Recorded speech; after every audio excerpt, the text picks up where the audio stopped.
Hey, how are you? This is Rich Laster at growexpand.com. But today we are not here to talk about sales and revenue growth and strategic planning. Today we are here because most of us, founders, entrepreneurs, we are having a tough time of it. And there's no place where we can talk. So I'm going to open up the live chat so that you can engage with me right here and now while we're live and at it. And we're going to figure out how and what we can do to, okay, we got a little motorcycle rally going on outside. Cool. I guess they're having fun. Whatevs. Listen, let's see this. I need to see. Hold on 1 second. I'm new to all this, so just give me a moment.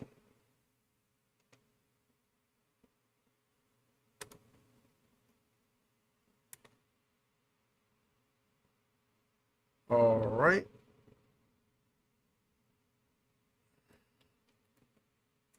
So we're going to open up the chat now. We're live. We're working on the bugs and kinks and all of that, blah, blah, blah. But let's see if we have any questions from you, or I'm going to go into what I'm seeing happening out there in the world, out there in the marketplace, that there isn't really a safe place for people like us to talk about. So let's do it.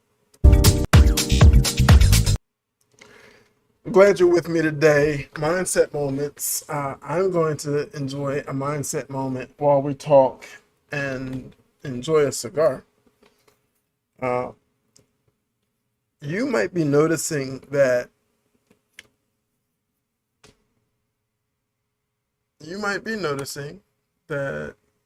extreme health is excellent. Okay. Blah, blah, blah. Correct key. All right. And I understand. All right. So let's see. Okay, we're good to go. So let's see, if any questions come up, if you are with us on YouTube, you can just put them in the comment section and they will pop up right here on the right, and I'll answer them as they come. In the meantime, I want to share with you in these mindset moments things that I have learned through therapy, through having a really great father who taught me chess as a kid. And the more mature I get, I won't put it on age, but the more mature I get, I realize that teaching a child chess is like teaching a child karate or firearm training, self-defense training. It's like putting them in a highly competitive sport, because it prepares us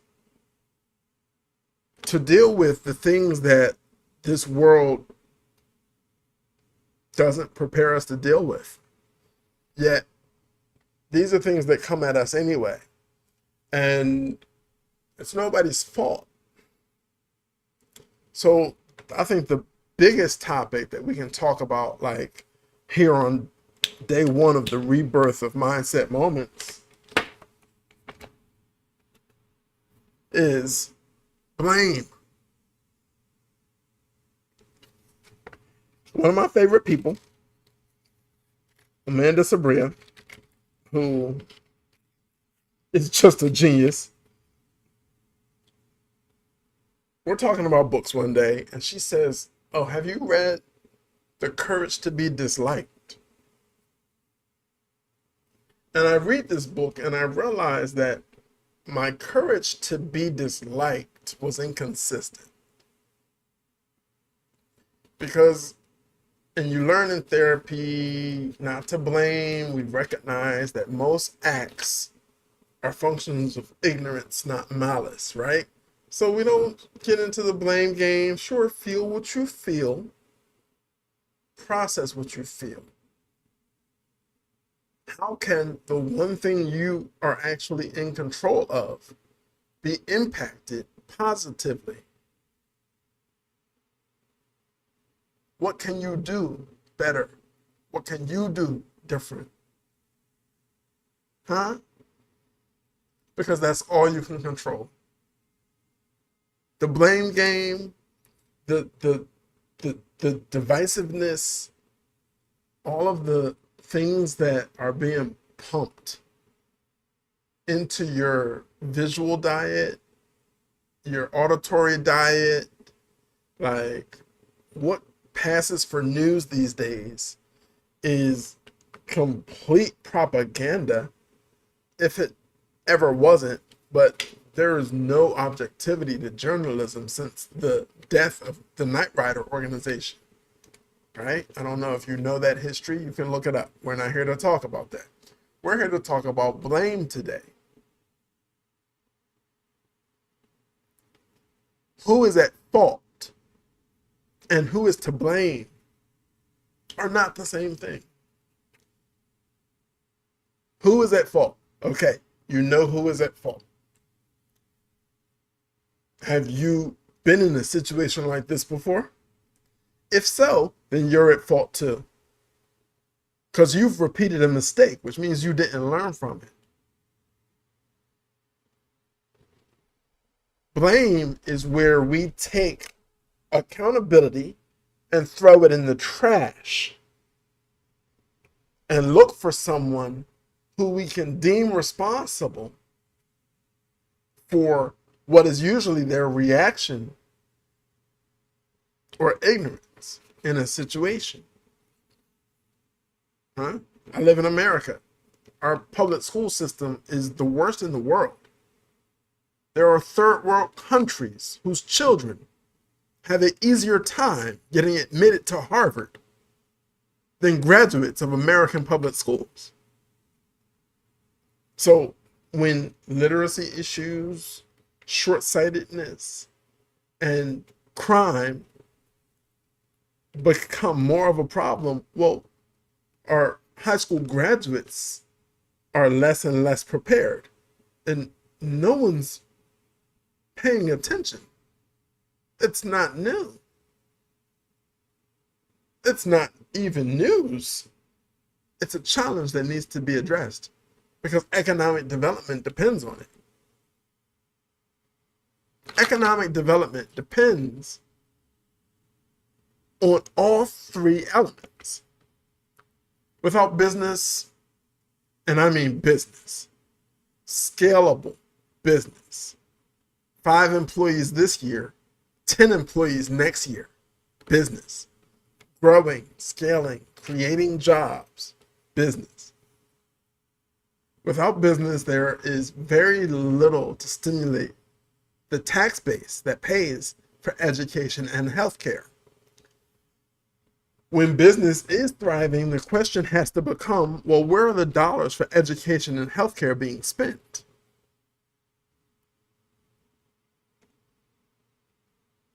This is not blame. This is fault. A failure to positively impact the larger picture when in a position to impact the larger picture is a fault. But blame would be for me to sit here and complain about that. Instead, I choose to just pay attention, learn from it, better navigate. The world, for example, if you're an entrepreneur, you may be knowing this, you may be feeling this, you may have noticed this already. The world is more sensitive than it has ever been, ever. Everyone is overwhelmed. Everyone is in their feelings. The women are talking about the sizzle and the men are talking about the drizzle as a parody to the sizzle. We are more divided than ever. At a time when our leaders are so busy co-signing everything that everyone else is doing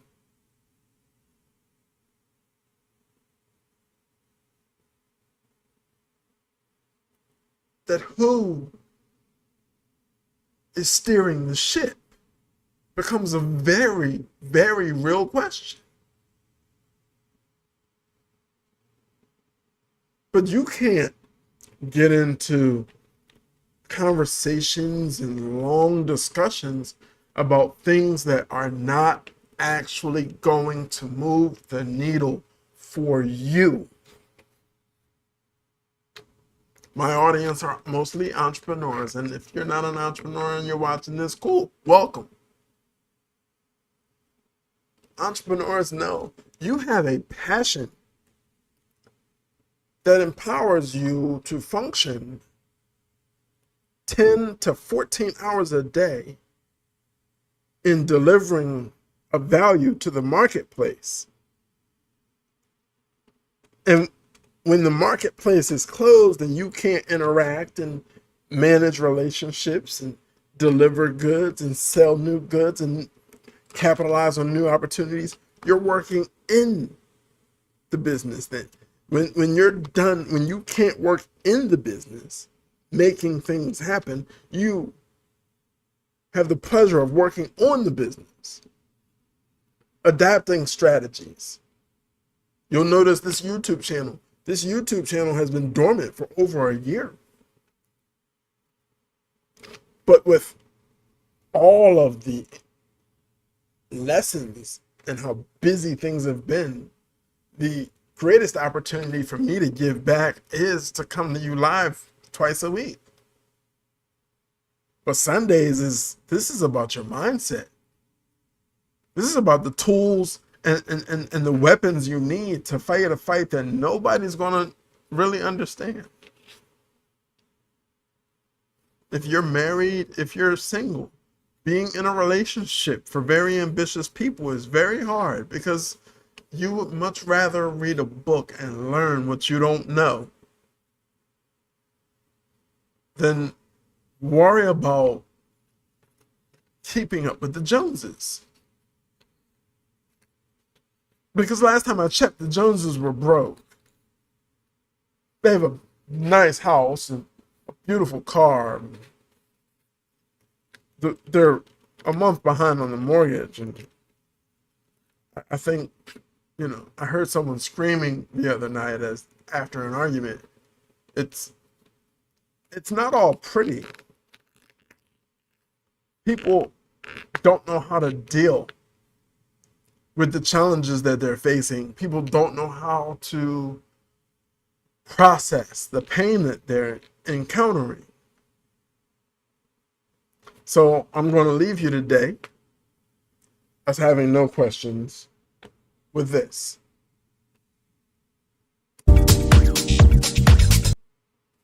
The way that you conquer any challenge is a simple process. Step 1, feel what you feel, but don't react. Do nothing.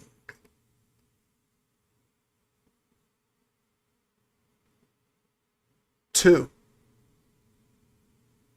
are you safe? If you're bleeding, if you're wounded, get to a hospital. But if you are not mortally wounded, I want you to get still. It's just you and your God. Get still and realize that you are safe.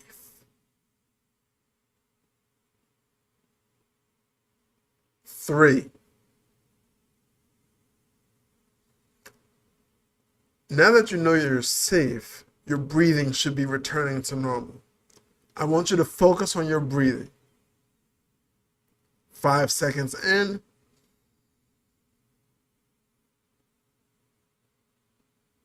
5 seconds out.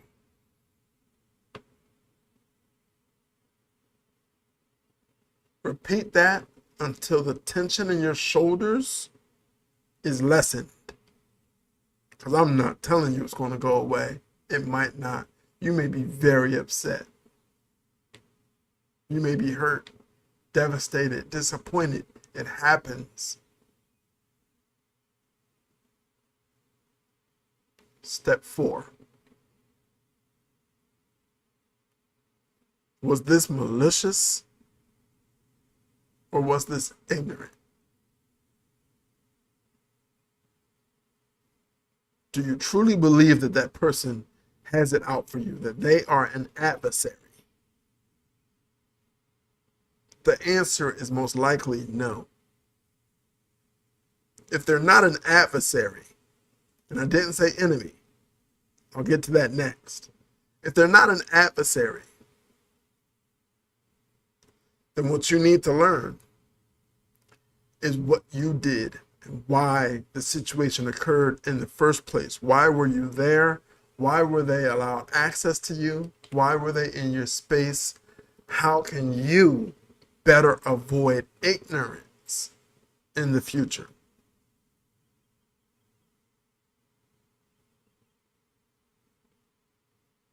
And finally, adversary or not, I need you to remember that the only enemy, the only person that can ever truly defeat you is you, the person in the mirror. You, enemy. My mentor says, end in me.